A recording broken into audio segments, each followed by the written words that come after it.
hello, and welcome to the Connecting Point. I am Dr. Marcy, your facilitator for this discussion today. This is the place where creators connect to inspire, share their ideas and stories to transform the world through raw and unedited talk. And today, audience, I am here with the bright part of our future. Yes, Mr. Jordan Freeman.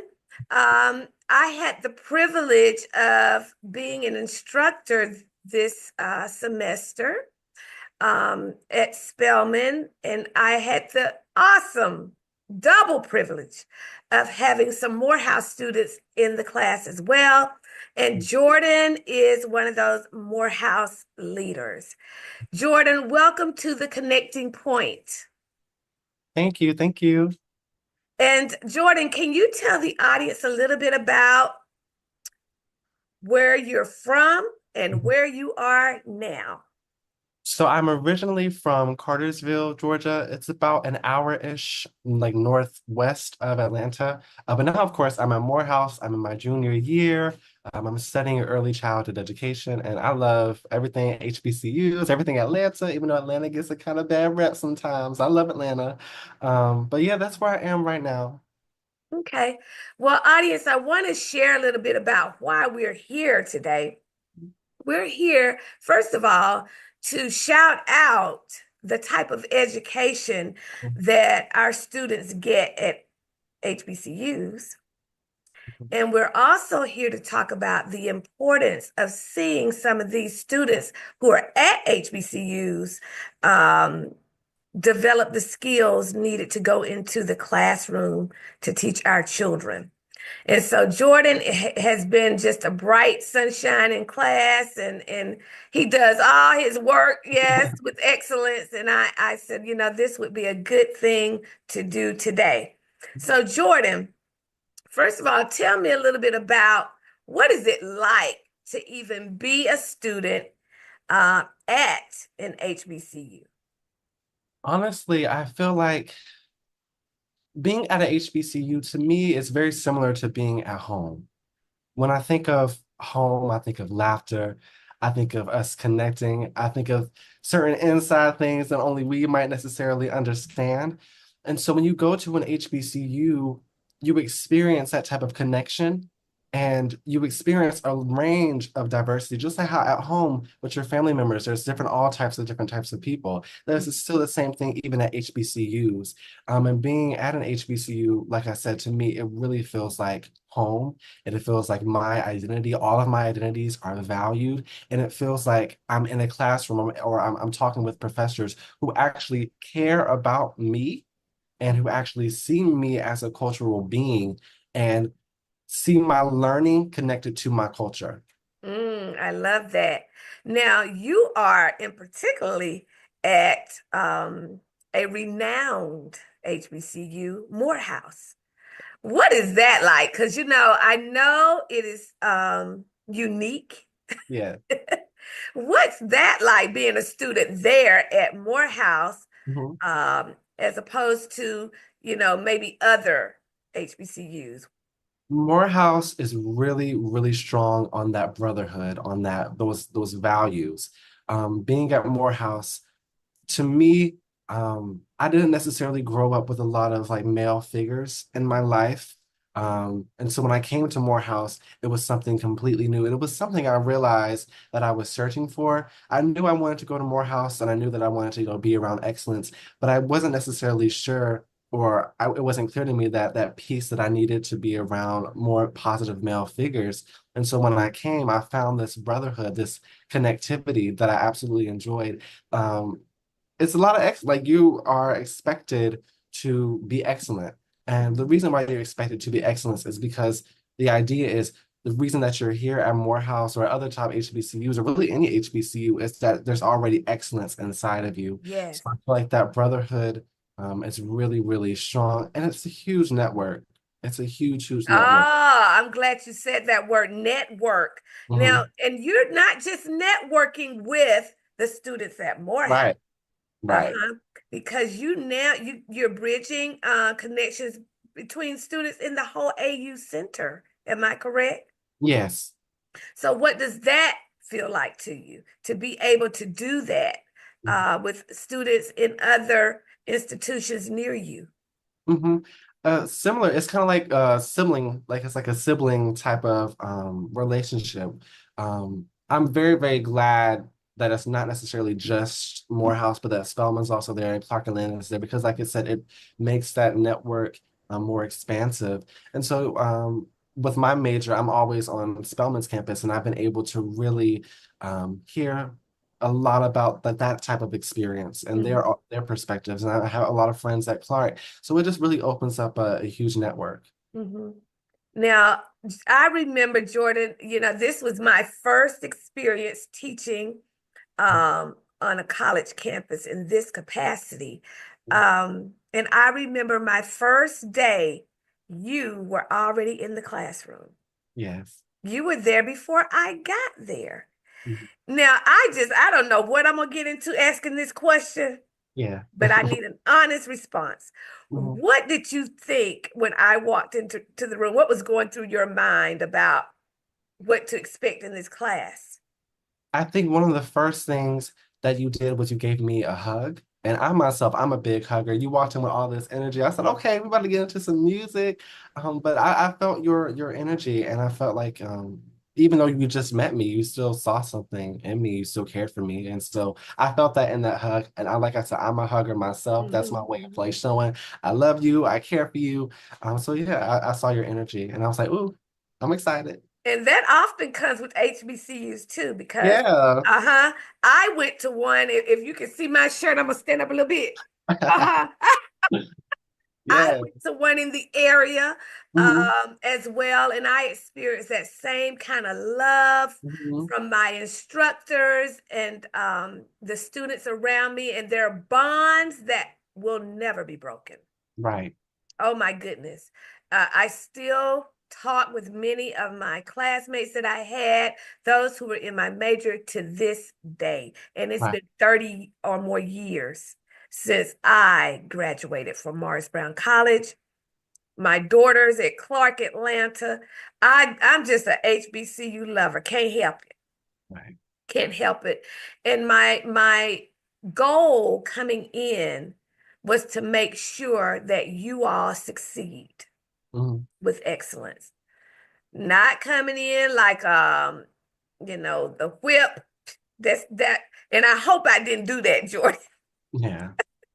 I wasn't coming in that way. My goal coming in was definitely to make sure that you all felt good about what you were doing hmm and that you were successful.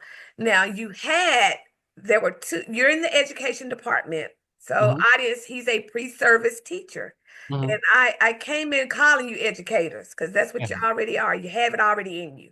hmm However, you had a class that was specific to arts integration, hmm visual arts and music.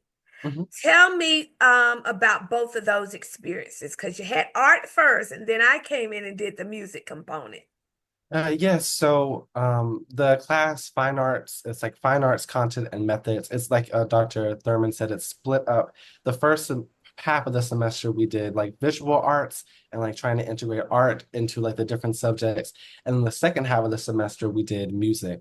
I have not had a art class, or I didn't have an art class since elementary school. Mhm. And so that was the techniques and things that we were discussing was foreign to me. But obviously working with elementary students, art, like visual arts into the classroom, I feel like that type of integration, it was clearer to me. Now, I did have prior music experience. I was in, well, first in elementary school, I was in like our choir.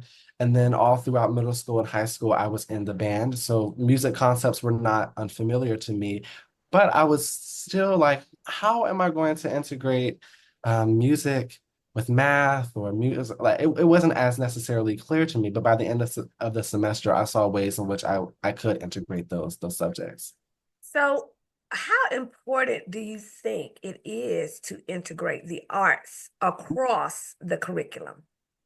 I think it is extremely, extremely important, especially even if we're just talking about the legacy of Black education, period. Um, today's public school education, or really just education in general, focuses a lot on skills. It Mhm. doesn't necessarily focus on the cultural and the social aspects of learning.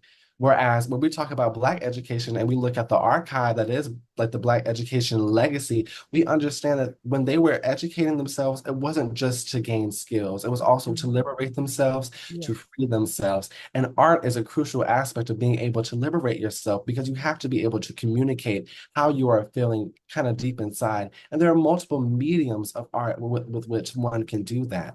Integrating art into the classroom allows students to find or to allow their soul, I guess, to be connected to what they're learning. Mhm. And it also offers for some students who are not necessarily into math or into ELA, like the just the skill aspect, when you add music, when you add visual arts to it, it might make that learning more accessible to them. Yeah. And I told you all this too. When I came in, it was 10 students in this class. Mhm. Um, and when I came to observe you guys in the schools, I was so proud. Why? Because I myself am an integrationist. And I know the importance of bridging that gap between culture, Mhm. expression, Mhm. and standards that you have to teach in order to get our children to learn and to learn with joy. I'm going to say joy Yeah, because Jordan. that's where it comes from when they're able to learn in a relevant way that they understand and that is exciting and engaging. And so I was able to see the connection, and particularly in your class.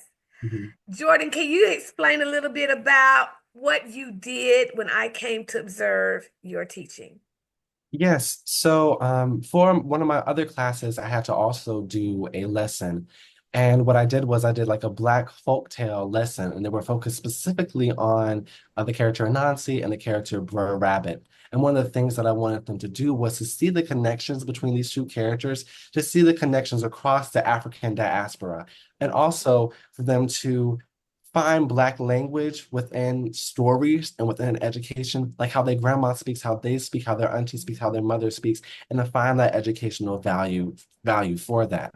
So I taught that lesson. And then I think it was like the next two-ish days you had came in and I did a music lesson just to expand upon that. And so I had them create different rhythms. It was a rhythm lesson, create different rhythms to represent different aspects of the story or different characters that were within the story, just to build upon the knowledge that they had already gained from that previous lesson.